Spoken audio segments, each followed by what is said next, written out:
Today, counselor to the president, Kellyanne Conway, appears on the cover of the Washington Post magazine and is the subject of a separate piece for The New Yorker titled Kellyanne Conway's Battle for Trump's Favor.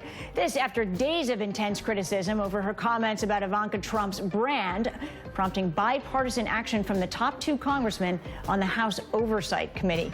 She is just one of a number of top aides who are intensely visible to the public and who occasionally make high-profile missteps. Joining me now is Jason Johnson, politics editor at The Root and journalism professor at Morgan State University, Emily Tisch, Sussman Campaigns director at the Center for American Progress, and Suhail Khan, chairman of the Conservative Inclusion Coalition. Jason, let's start with you first. I mean, you've got Steve Bannon on the cover of Time, Kellyanne Conway on Washington Post magazine. Is all of this visibility for these counselors to Trump a good idea? So about 20 years ago, Bill Clinton was quoted as saying he was sick and tired of seeing all his campaign staff on the damn newspapers and in television. You know, this is not new, right? Oftentimes, presidents don't want to see their staff members, their PR flags, and their subordinates getting more attention and getting more introspection and getting more sort of press and pub than they do. But I think in this administration, it's different.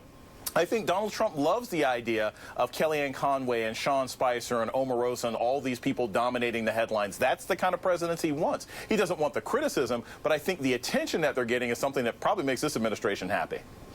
Emily, turning to you, Kellyanne and Conway has really been probably the most consistent and the most successful defender of President Trump since the inauguration. How do you think he takes what has transpired over the last week in terms of her?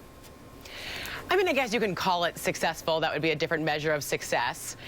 She certainly is a loyal defender of the president. But rule number one as a PR flag, do not get ahead of your principal. Do not make news. Not only do they have profiles done of themselves, but they're actually making news. The fact that Kellyanne Conway would be promoting Ivanka's line from the podium, the fact that she would be making a ton of news herself, it doesn't say very good things for how they're running their operation. I think there's good reason to question how they run their operation in general. They have not been able to fill the director of communications slot. And so Sean Spicer is working in that role as well. But the fact that Sean Spicer is getting a huge profile on SNL, which really seems to be one of the things that needles Trump the most. The fact that he now has a profile himself, it just really does not say good things for controlling a message. You want the message to be coming from your principal, not your PR flags making news. Well, there's no indication right now, Emily, that Conway is in any trouble for this whole snafu over Nordstrom's, is there? Well, they are looking into and opening an investigation. There is bipartisan question looking into it. And it does seem very serious conflicts of interest. We know they're happening right and left in trying to separate the Trump presidency from the Trump brand. So the fact that they're even coming close into a gray area and keep perpetuating questions is really not good for the president. Turning now to the immigration ban, Suhail, does writing a new executive order suggest Trump is adapting his style to the job in a positive way, even if some may see it as admitting defeat? I think that the administration is recognizing the pressure that is coming both from Capitol Hill and, of course, the decision by the Ninth Circuit. And they're trying to balance their concerns for security with those of the constitutional questions and the rights of those that are seeking to enter our country legally. And then, of course, you have practical considerations that those who have valid green cards, those with student visas, and others that should rightfully continue to have the right to continue to come to our country. Those various concerns will be balanced going forward, and I think the administration is making those adjustments as they should. Jason, if the White House does decide to release a new executive order, a kind of tacit admission that the first one didn't work, do you think anyone will take the fall for the original one? Well, that's likely to happen. Look, there's It's probably going to be a firing.